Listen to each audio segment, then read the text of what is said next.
ஞானானந்தமயம் தேவம் நிர்மலஸ்படிகாகிருதிம் ஆதாரம் சர்வ வித்யாநாமயகிரியம் உபாஸ்மகே.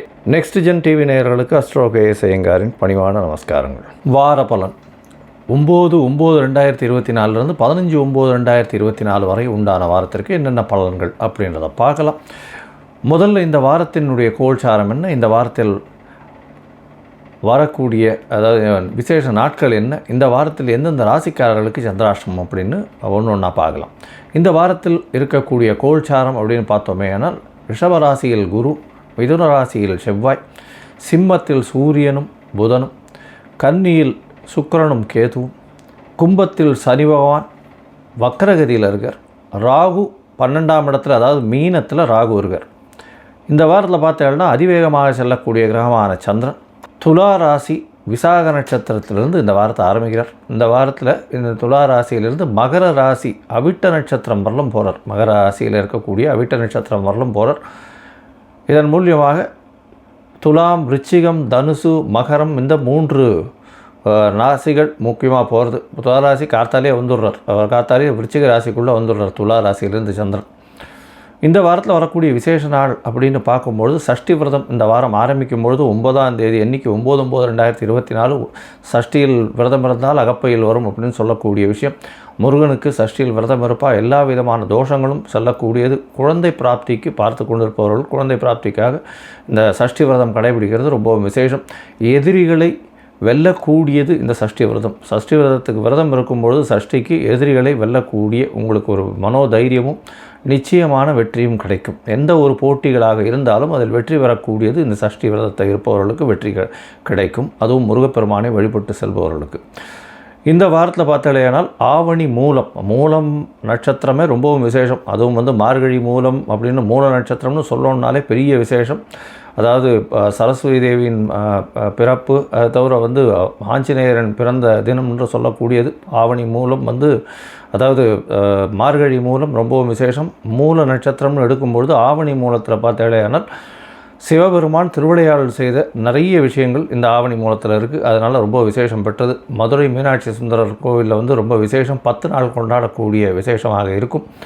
இந்த ஆவணி மூலத்தில் பார்க்கும்பொழுது இந்த நரியை பரியாக மாற்றியது மாணிக்கவாசகருக்கு சொன்னது அதெல்லாம் இந்த ஆவணி மூலத்தில் தான் நடந்தது. ரொம்பவும் விசேஷமான நாளாக எடுத்துக்கொள்ளப்பட்டு இந்த ஆவணி மாதத்தில் வரக்கூடிய மூல நட்சத்திரம். இந்த வாரத்தில் பார்த்தாலேனா ஸ்ரவண நட்சத்திரம் 15ஆம் தேதி அதாவது ஞாயிற்றுக்கிழமை அன்றைக்கி பார்த்தாலேனா திருவோண நட்சத்திரம், ஓணம் பண்டிகை அன்றைக்கி. அது ஒரு பெரிய விசேஷம். கேரளாவில் பார்த்தாலேனா திருவோணம் பெரிய விசேஷமான பண்டிகை. இன்னும் திருவோணத்தில் அப்படின்னா மாபலி திருப்பி அதனுடைய மக்களை பார்க்க வராருன்றது எல்லாரும் சந்தோஷமாக கொண்டாடக்கூடிய நாளாக வைக்கிறது அது திருவோணம். அது தவிர இந்த அத்திப்பூ கோலம் போடுறது அதெல்லாம் ரொம்ப விசேஷம் இருக்கும். அதே அன்றைக்கி வாமன ஜெயந்தி. திருவோண நட்சத்திரத்தில் பிறந்தது வாமன ஜெயந்தி. வாமனனாக குள்ள மனிதனாக பிறந்த பெருமாள் குள்ள மனிதனாக பிறந்ததாக சொல்லக்கூடியது வாமன ஜெயந்தி. ஸோ இந்த வாரம் வரக்கூடியது ரொம்பவும் விசேஷமான காலங்கள் இந்த 3. இந்த வாரத்தில் வரக்கூடிய சந்திராஷ்டமம் எந்தெந்த ராசிக்கு அப்படின்னு பார்த்தால் மேஷம், ரிஷபம், மிதுனம் இந்த 3 ராசிக்காரர்களுக்கும் சந்திராஷ்டமம் இருக்குது. சந்திர பகவான் உங்களுடைய ராசிக்கு 8ஆம் இடத்துல மறைந்து இருக்கக்கூடிய காலகட்டத்தில் சந்திராஷ்டமம்னு சொல்கிறோம். சந்திராஷ்டம காலகட்டத்தில் தவறான முடிவுகள் எடுக்கக்கூடும். ஏன்னா சந்திர பகவான் மதிகாரகன். அவர் மறைந்திருக்கும் பொழுது மதி கெடக்கூடிய வாய்ப்பு உண்டு. தவறான முடிவுகள் எடுக்கக்கூடும் அப்படின்றத சொல்கிறோம். ஒருவேளை நீங்கள் ஏதாவது ஒரு முடிவு எடுத்து அதை பண்ண வேண்டிய செயலாற்ற வேண்டிய கடமையாக இருந்ததே ஆனால் அது சந்திர பகவானுக்கு உண்டான எளிய பரிகாரம் அப்படின்னு சொல்லக்கூடியது. அருகில் இருக்கக்கூடிய சிவன் கோவிலில் போய் ஒரு 1/2 டம்ளர் பசும்பால் கொடுத்துட்டு வர்றதன் மூலியமாக சந்திராஷ்டமத்தின் தாக்கம் குறையும். சரி, இந்த வாரம் மேஷம் முதல் மீனம் வரை 9/9/2024 15/9/2024 வரை உண்டான நாட்கள் எப்படி இருக்குது அப்படின்றத பார்ப்போம். அதற்கு முன்னாடி என்னுடைய மொபைல் நம்பர் கீழே ஸ்க்ராலிங்கில் வரும். உங்களுக்கு அஸ்ட்ராலஜிக்கல் கன்சல்ட் தேவைப்பட்டதுன்னா எனக்கு ஃபோன் பண்ணுங்க. உங்களுடைய date, time, place of birth, உங்களுடைய பெயர், உங்களுடைய தாய் தகப்பனின் பெயர் அனுப்பி வைங்க. என்னுடைய கட்டணம் என்னன்னு சொல்கிறேன். அதுக்கப்புறம் உங்களுக்கு ஜாதகத்தை போட்டு சந்தி இருக்கான்னு பார்க்குறேன். அதாவது நட்சத்திர சந்தி, பாத சந்தி, லக்ன சந்தி, கிரகங்கள் சந்தி இதெல்லாம் என்னென்ன இருக்குன்றதை பார்த்து ஒரு பாதத்தில் இருக்கா இன்னொரு பாதத்தில் இருக்கான்றதை பார்த்துட்டு அதற்கப்புறம் உங்களுடைய ஜாதகத்தை போட்டு அதற்கப்புறம் அப்பாயின்மெண்ட் கொடுக்குறேன். அதுக்கேற்ற மாதிரி நம்ம டிஸ்கஸ் பண்ணலாம். எனக்கு தெரிஞ்சு நிறைய பேர், அதாவது மோர் தென் என்ன சொல்கிறது, ஒரு 40 வயசுக்கு மேலே 50 வயசுக்கு மேலே இருக்கவாள்லாம் வந்து ராசி சந்தி நட்சத்திர சந்தியில் ரொம்பவும் அவளுக்கு எந்த ராசின்னே தெரியாமே அர்ச்சனை பண்ணிட்டு இருக்கா இன்னும் கோவிலில் போய். அதாவது துலா ராசி விசாக நட்சத்திரமா இல்லை விருச்சிக ராசி விசாக நட்சத்திரமானே தெரியாது சில பேருக்கு. அதே மாதிரி சித்ரா நட்சத்திரம் அப்படின்னு இதுப்பாக இருக்கும், கன்னியா ராசியா துலா ராசியான்றது தெரியாது, மிருகசீரிஷம் ரிஷபராசியா இல்லைன்னா மிதுன ராசியான்னு தெரியாது. இது நட்சத்திர சந்தியே. அதை தவிர ராசி சந்தி லக்ன சந்தியில் வந்து மாட்டிக்கும். லக்ன சந்தியில் பார்த்தேன்னா இவ என்ன லக்னம்னே தெரியாது. இதன் மூலியமாக பார்த்தேன்னா உங்களுடைய கேரக்டர்ஸ் எல்லாமே மாறும்.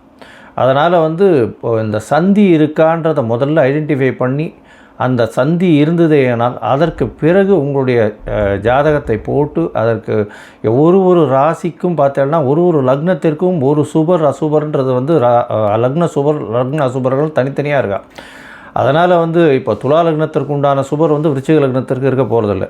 அதனால் மாற்றங்கள் நிறைய இருக்கும். அதன் மூலியமாக பார்த்தலையானால் எல்லாருமே வந்து துலா லக்னம் நினச்சிட்டு வந்து சுக்கிரனுடைய தசை நடக்கிறது ரொம்ப விசேஷமாக இருக்கும், மகா ஓகோன்னுவா. கடைசியில் பார்த்தா அவருக்கு வந்து விருச்சிகமாக இருக்கலாம். விருச்சிகமாக இருந்தது இல்லை, அவர் வந்து விருச்சிக லக்னத்தில் இருந்தாரேனால் கஷ்டமாக போகும். அவருக்கு செலவுகள் அதிகமாக, தேவையில்லாத விரை செலவுகள் கொஞ்சம் அதிகமாக, அந்த மாதிரியான விஷயங்கள்லாம் அதிகமாக வரும். அதனால் எந்த லக்னம்ன்றதை முதல்ல தெரிஞ்சுட்டு அந்த லக்னத்துக்கு இந்த நடக்கக்கூடிய தசா புக்தி அந்தரம் சூக்ஷ்மம் சுபரான்றதையும் தெரிஞ்சுட்டு இப்போ இருக்கக்கூடிய கோல்சாரம் எப்படி இருக்குன்றதை தெரிஞ்சுட்டு அதற்கு பிறகு உங்களுக்கு உண்டான பலன்களையும் உங்களுக்கு உண்டான எளிய பரிகாரங்களையும் சொல்கிறேன். இப்போது மேஷம் முதல் மீனம் வரை 9/9/2024 முதல் 15/9/2024 வரை உண்டான காலத்திற்கு என்ன பலன் அப்படின்னு பார்க்கலாம். மிதுனம், மிருகசீரிஷம், திருவாதிரை, புனர்பூசம் இந்த 3 நட்சத்திரம் 9 பாதங்களை கொண்ட ராசி. ராசியின் அதிபதினு சொல்லக்கூடிய ஒரு புத பகவான் ராசிக்கு 3ஆம் இடத்துல இருக்கார். இந்த வாரத்தை பார்த்தாலேனா உங்களுடைய முயற்சி ஸ்தானாதிபதியும் ராசியின் அதிபதியும் 2 பேரும் சேர்ந்து 3ஆம் இடத்துல இருக்கிறது விசேஷம். இதன் மூலியமாக பார்த்தாலேயானால் உங்களுடைய முயற்சிகள் அனைத்தும் வெற்றி பெறக்கூடிய வாய்ப்புகள் உண்டு. உங்களுடைய முயற்சிகளை தவிர உங்களுடைய இளைய சகோதரர் மூலியமாக நல்ல ஒரு ஏற்றமான செய்தி வரக்கூடிய வாய்ப்புகள் நிச்சயமாக உண்டு. எது எடுத்தாலும் வெற்றி பெறக்கூடிய பாக்கியம் நிச்சயமாக உண்டு. இந்த வாரத்தில் உங்களுடைய ராசிக்கு பார்த்தாலேயானால் 4ஆம் இடத்துல சுக்கிர பகவான் 5ஆம் அதிபதி 4ஆம் இடத்துல இருக்கிறதுனால குழந்தைகளுக்கு சிறு சிறு பிரச்சனைகள் வரக்கூடிய வாய்ப்புகள் இருக்கும். படிக்கக்கூடிய மாணவர்களுக்கு மனக்லேசங்கள் கொஞ்சம் அதிகமாக இருக்கும். டிஸ்ட்ராக்ஷன்ஸ் கொஞ்சம் அதிகமாக இருக்கக்கூடிய காலகட்டமாக இருக்கும். தாயின் உடல்நிலையில் சற்று பின்னடைவு இருக்கக்கூடிய வாய்ப்புகள் நிச்சயமாக உண்டு. உங்களுடைய ராசிக்கு பார்த்தாலேயானால் அதாவது 9ஆம் இடத்துல இருக்கக்கூடிய சனி பகவான் வக்கரகதியில் இருக்கார். 9ஆம் இடத்துல வக்கரகதியில் இருக்கக்கூடிய சனி பகவான் உங்களுக்கு ஒரு பெரிய ஏற்றத்தை கொடுப்பார். இருந்தாலும் தந்தையின் உடல் நலத்தில் சீராக இருக்கக்கூடிய வாய்ப்புகள் உண்டு. சற்று பின்னடைவு இருந்தாலும் அது நல்லபடியாக காலப்போக்கில் நல்லபடியாக ஆகக்கூடிய வாய்ப்புகள் நிச்சயமாக இருக்கும். ஏன்னா சனி பகவானை சூரிய பகவான் ஆட்சி பெற்ற சூரிய பகவான் பார்க்குறார். சனி பகவான் வக்கரகதியில் இருக்கிறதுனால ஆட்சி பெற்ற சூரிய பகவான் பார்க்கும்பொழுது நல்ல ஒரு ஏற்றம் இருக்கும். தந்தையின் உடல்நிலையில் நல்ல ஒரு ஏற்றம் இருக்கக்கூடிய காலகட்டமாக இருக்கும். சரியா? இந்த தவிர பார்த்தாலேனா உங்களுடைய ராசிக்கு 10ஆம் இடத்துல இருக்கக்கூடிய ராகு பகவான் புதிய தொழிலை ஏற்படுத்துவார். வெளியூர் வெளிமாநிலம் வெளிநாடு சம்பந்தமாக நல்ல ஒரு ஏற்றம் கிடைக்கக்கூடிய செய்தி வரக்கூடிய வாய்ப்புகள் நிச்சயமாக உண்டு. வெளி மதத்தினர் மாற்று மதத்தினர் சம்பந்தமாக ஒரு நல்ல ஒரு சந்தோஷமான செய்தி வரக்கூடிய வாய்ப்புகளும் தொழிலில் அபிவிருத்தி ஏற்படக்கூடிய பாக்கியமும் நிச்சயமாக உண்டு. இந்த வாரத்தில் உங்களுடைய ராசியிலேயே வந்து செவ்வாய் பகவான் இருக்கிறதுனால 11ஆம் அதிபதி 6ஆம் அதிபதி செவ்வாய் பகவான் உங்களுடைய ராசியிலே இருக்கார். செவ்வாய் பகவான் உங்களுடைய ராசியில் இருக்கிறது ரொம்ப பெரிய விசேஷம் இல்லை. அதனால் வந்து உடல் நலத்தை சற்று பின்னடைவு இருக்கும். ஏன்னா செவ்வாய்க்கு உண்டான இரத்த சம்பந்தமான பிரச்சனைகள் வரக்கூடிய வாய்ப்பு, உடல் நலத்தில் சற்று பின்னடைவு இருக்கக்கூடிய வாய்ப்புகள் இருக்கும். இருந்தாலும் பணவரவிற்கு பஞ்சம் இருக்காது. குடும்பத்தில் சுப நிகழ்ச்சிகள் நிகழும். அதற்காக சுப செலவுகள் வரக்கூடிய வாய்ப்புகள் நிச்சயமாக இருக்கும். இந்த வாரத்தில் உங்களுடைய ராசிக்கு அதிவேகமாக செல்லக்கூடிய கிரகமான சந்திர பகவான் 5ஆம் இடத்துல இருக்கார். 5ஆம் இடத்துலேருந்து இந்த வாரத்தை ஆரம்பிக்கிறார். 9/9/2024 15/9/2024 வரலும் உண்டான வாரத்தில் சந்திர பகவான் உங்களுடைய ராசிக்கு பார்த்தாலும் 5ஆம் இடத்துல இருக்கார். 5ஆம் இடத்துல இருந்து காத்தால் 9:15 மணிக்கு 6ஆம் இடத்துக்கு போயிடுறார். 6ஆம் இடத்துல வந்து பார்த்தாலும் அதாவது விருச்சிகத்தில் போய் இருக்கார். ராசிநாதன் அதாவது ராசிக்கு 6ஆம் இடத்தில் சந்திர பகவான் குருவின் பார்வையில் இருக்கிறது பெரிய விசேஷம். இதன் மூலியமாக பார்த்தாலேயானால் 6ஆம் இடத்துல வந்து குரு சந்திர யோகம் அமையிறது. அதாவது 12ஆம் அதிபதியும் 6ஆம் அதிபதியும் ஒருவருக்குள்ளவர் பார்க்கறதுனால வெளிநாடு போகக்கூடிய பாக்கியம் வரும். புதுசாக வந்து ஒரு ப்ராஜெக்ட்ஸ் எடுத்து பண்ணக்கூடிய வாய்ப்புகள் உண்டு. புதுசாக வேலை வாய்ப்புகள் கிடைக்கக்கூடிய வாய்ப்புகள் நிச்சயமாக இருக்கும். இந்த வாரத்தில் பார்த்தாலேயானால் 6ஆம் இடத்துல இருக்கக்கூடிய சந்திர பகவான் 9ஆம் தேதி கார்த்தால ஒரு 9:15 மணியிலிருந்து 11ஆம் தேதி மாலை ஒரு 6 மணி வரலும் இருக்கார். அதற்கு பிறகு பார்த்தோம்னா 7ஆம் இடத்துக்கு போகிறார். சப்தமத்தில் சந்திர பகவான் செவ்வாயின் பார்வையில் இருக்கிறது ரொம்பவும் விசேஷம். குடும்பத்தில் நல்ல ஒரு ஏற்றமான செய்தி வரும். பண வரவிற்கு பஞ்சம் இருக்காது. புதுசாக கடன் வாங்கக்கூடிய வாய்ப்புகள் உண்டு. புதுசாக வீடு வாங்கக்கூடிய பாக்கியம் நிச்சயமாக கிடைக்கும். இந்த வாரத்தில் பார்த்தாலேயானால் இந்த 7ஆம் இடத்தில் இருக்கக்கூடிய சந்திர பகவான் 11ஆம் தேதியிலிருந்து சாயந்தரம் ஒரு 6 மணியிலிருந்து 14ஆம் தேதி அதிகாலை, அதாவது மிட்நைட்டு 00:15 ஹவர்ஸ் வரலும் அங்கே இருக்கார். அதற்கு பிறகு சப்தமத்துக்கு போகிறார். இந்த சப்தமத்திலிருந்து அஷ்டமத்துக்கு போகிறார். 8ஆம் இடத்துல சந்திர பகவான் போகிறார். சந்திராஷ்டம காலம்னு சொல்கிறோம். சந்திராஷ்டம காலத்தில் புதிய முயற்சி வேண்டாம், வெளியூர் வெளிமான பிரயாணம் வேண்டாம்னு சொல்கிறோம்.